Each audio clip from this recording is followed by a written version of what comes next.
this practice sheet, and I am putting the plexiglass over it again because it's easier to wipe off and reuse the icing with the practice icing.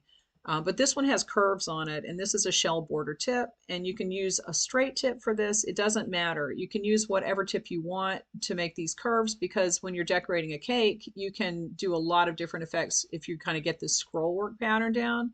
I used to do tons of cakes that had scroll work on them, and it was just usually a regular round piping tip, not this shell. But the shell borders with the scroll work are really popular right now for these retro looking cakes. And see how okay, that was a blowout. You have to watch out.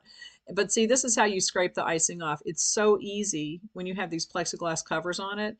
And I think I just got this out of a frame. You know, it's like an 8x10 frame. It's not anything that you need to go out and try to find somewhere. Just look for some frames that you have around your house. But you can practice and just reuse the icing if it's practice icing. There's nothing dairy in it. It's just air dry buttercream. And it can make, you can practice different effects. Like, see, this one is a larger shell, and just practice with that motion. It's really just getting a hang of the motion. Now I'm going to skip this X one for now. I don't know why I went down to this one, but I think I'm just doing the curves. And this is the reverse shell border where you're going up and down, back and forth. This one to me gets very complicated if you're going fast. So if you're going to do this one, try to go a little bit slower until you get the hang of it, and then you can go pretty fast. But I honestly think that when people are doing this on YouTube, they're speeding it up. So it looks like they're doing it a lot faster. Now this border is an interesting one, and you can do this again with the flat tips, with the round tips. This is with the shell tip. You can do this with a smaller shell tip.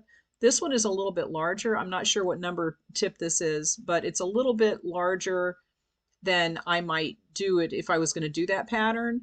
But this is just a way to practice patterns. So this is the fleur-de-lis, and just follow the numbers. See, I've numbered these with the numbers of the direction that you're going to go. And once you get the hang of it, it's very easy to do these. And you can make these with the round tip. I've seen that. And the harder you press, the more icing is going to come out. So you're going to press really hard and then release it and kind of pull the icing to make the little flat part. Then this is just a little swag and little flourishes on it. So that's this piping practice sheet, and you can download it on the website.